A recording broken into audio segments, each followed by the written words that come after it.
ഈശോയിൽ ഏറ്റവും സ്നേഹമുള്ളവരെ, തൻ്റെ ജനത്തിൻ്റെ ദുസ്ഥിതി കണ്ട പ്രവാചകനായ ദാനിയേൽ രുചികരമായ ഭക്ഷണങ്ങളും പാനീയങ്ങളും ഒഴിവാക്കി തുടർച്ചയായ 21 ദിവസങ്ങൾ ദൈവത്തിൻ്റെ തിരുമുമ്പിൽ നടത്തിയ ദൈവ കരുണയുടെ പ്രാർത്ഥനയാണല്ലോ ഡാനിയേൽ ഫാസ്റ്റ്.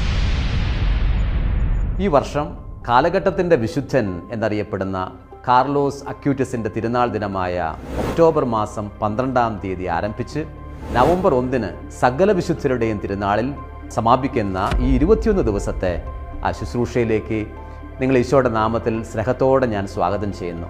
2 പ്രധാനപ്പെട്ട ലക്ഷ്യങ്ങളെ മുൻനിർത്തിക്കൊണ്ടാണ് ഈ ആണ്ടിൽ നമ്മൾ പ്രാർത്ഥിക്കുന്നത്. ഒന്ന്, കുടുംബങ്ങളുടെ നവീകരണം. കുടുംബങ്ങളെ നമ്മൾ ഈശോയുടെ മുമ്പിലേക്ക് ഉയർത്തി ധാരാളമായി ദിവസങ്ങളിൽ പ്രാർത്ഥിക്കും. രണ്ടാമതായി, തിരുസഭയുടെ വിശുദ്ധീകരണം. ഈ ശുശ്രൂഷയിൽ പങ്കുകാരാകുന്ന വ്യക്തികൾ സൂക്ഷിക്കേണ്ട പ്രാർത്ഥനാക്രമത്തെക്കുറിച്ചും ഭക്ഷണക്രമത്തെക്കുറിച്ചും ഞാൻ നിങ്ങളോട് പങ്കുവയ്ക്കട്ടെ. ആദ്യമായി, പ്രാർത്ഥനാക്രമങ്ങൾ. 5 പ്രധാനപ്പെട്ട കാര്യങ്ങളാണ് ഈ ദിവസങ്ങളിൽ നിങ്ങൾ സൂക്ഷിക്കേണ്ടത്. ഒന്നാമതായി, തുടർച്ചയായി 21 ദിവസങ്ങൾ എല്ലാ ദിവസവും, സാധിക്കുന്ന എല്ലാ ദിവസവും വിശുദ്ധ കുർബാനയിൽ പങ്കുകാരാവുക, കുമ്പസാരിച്ച് കുർബാന സ്വീകരിക്കുക. രണ്ടാമതായി, 15 മിനിറ്റിൽ കുറയാതെ ദൈവവചനം വായിക്കുക.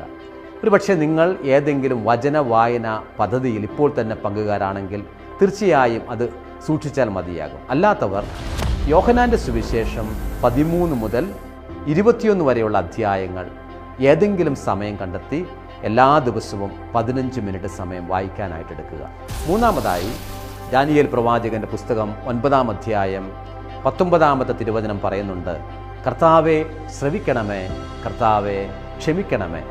ഈ പ്രാർത്ഥന നമ്മളെല്ലാവരും 21 പ്രാവശ്യം മുട്ടുകുത്തി സാഷ്ടാംഗം പ്രണമിച്ച് ആചാരം ചെയ്ത് വീണ്ടും എഴുന്നേറ്റ്, വീണ്ടും മുട്ടുകുത്തി, വീണ്ടും എഴുന്നേറ്റ്, അങ്ങനെ 21 പ്രാവശ്യം നമ്മൾ പ്രാർത്ഥിക്കുന്നു. നാലാമതായി, ഒരു ജപമാല നമ്മുടെ കുടുംബത്തിൻ്റെ വിശുദ്ധീകരണത്തിന് വേണ്ടി, നമ്മുടെ തലമുറയുടെ വിശുദ്ധീകരണത്തിന് വേണ്ടി കാഴ്ചവെക്കുന്നു. അഞ്ചാമതായി, ഷാലോം TV പ്രക്ഷേപണം ചെയ്യുന്ന ഡാനിയേൽ ഫാസ്റ്റിംഗ് പ്രയറിൻ്റെ ഇത് ഒരു ആരാധനയാണ്, ഒരു വചന ശുശ്രൂഷയുമാണ്, പ്രാർത്ഥനയുമാണ്. ഈ അരമണിക്കൂറിൽ താഴെയുള്ള ശുശ്രൂഷയിൽ നിങ്ങൾ പങ്കുകാരാവുക. എല്ലാ ദിവസവും 3 സമയങ്ങളിലായി, പ്രഭാതത്തിൽ 5:30, ഉച്ചയ്ക്ക് 1 മണിക്ക്, വൈകിട്ട് 9:30. ഇങ്ങനെ 3 സമയങ്ങളിലായി ഈ ശുശ്രൂഷയിൽ ഏതെങ്കിലും സമയം കണ്ടെത്തി നിങ്ങൾ പങ്കുകാരാകാനായിട്ട് ശ്രമിക്കുമല്ലോ. ഇതാണ് ഇതിൻ്റെ ഒരു പ്രാർത്ഥനാക്രമം. ഇനി ഭക്ഷണക്രമം. പ്രവാചകനായ ദാനിയേൽ രുചികരമായ ഭക്ഷണങ്ങളും പാനീയങ്ങളും ഒഴിവാക്കിയതുപോലെ തന്നെ നമ്മൾ ഈ ദൈവകരുണയുടെ പ്രാർത്ഥന നടത്തുന്ന സമയത്ത് ചില ഭക്ഷണക്രമങ്ങൾ സൂക്ഷിക്കുന്നു. ഒന്നാമതായി, മത്സ്യ മാംസാദികൾ ഒഴിവാക്കുന്നു, മുട്ട ഒഴിവാക്കുന്നു, പാലും പഞ്ചസാരയും അതുപോലുള്ള പഞ്ചസാരയുടെ രുചികരമായ ഉൽപ്പന്നങ്ങളും നമ്മൾ ഒഴിവാക്കുന്നു. ആൽക്കഹോൾ ഉപയോഗിക്കുന്നവർ ആരെങ്കിലുമൊക്കെ ഉണ്ടെങ്കിൽ തീർച്ചയായും ഈ ദിവസങ്ങളിൽ നിങ്ങൾ എല്ലാവിധത്തിലുള്ള ലഹരി പദാർത്ഥങ്ങൾ ഒഴിവാക്കണം. മറ്റൊന്ന്, ഈ ദിവസങ്ങളിൽ കൂടുതലായി പ്രാർത്ഥിക്കുന്നതിൻ്റെയും ദൈവത്തിൻ്റെ തിരുമുമ്പിലായിരിക്കുന്നതിൻ്റെ അടയാളമായി മിനിമം ഭക്ഷണം കഴിച്ച് നിങ്ങൾ കൂടുതൽ ദൈവത്തിൻ്റെ തിരുമുമ്പിൽ പ്രാർത്ഥനയിലായിരിക്കാനായിട്ട് ശ്രമിക്കണം. ഡിജിറ്റലായി നമ്മൾ നിരന്തരം വിഴുങ്ങിക്കൊണ്ടിരിക്കുന്ന കാര്യങ്ങളോട് ഏതാനും സമയത്തേക്ക് നോ പറയുകയാണ് ഏറ്റവും ക്ലേശകരം. അതുകൊണ്ട് ഒരുതരം ഡിജിറ്റൽ ഫാസ്റ്റിംഗ്, നമുക്കറിയാം മുഴുവൻ സമയത്തേക്ക് അത് ഒഴിവാക്കുക എളുപ്പമല്ല. വളരെ അപ്പോയിൻറ്റഡ് ആയ സമയങ്ങളിൽ മാത്രം, മിനിമം സമയങ്ങളിൽ മാത്രം ഇത് ഉപയോഗിക്കുകയും ബാക്കി സമയങ്ങൾ ഇത്തരം കാര്യങ്ങളിൽ നിന്ന് മാറി നിൽക്കുകയും ചെയ്യുക.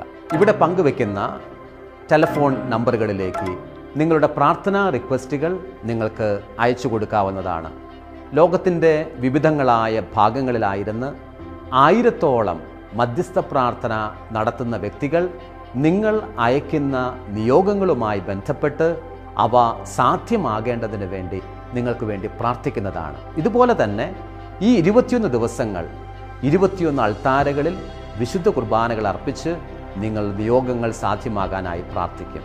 തീർച്ചയായും ദൈവം നമ്മെ ഓരോരുത്തരെയും സന്ദർശിക്കുന്ന ദിവസങ്ങളായി ഇത് മാറും.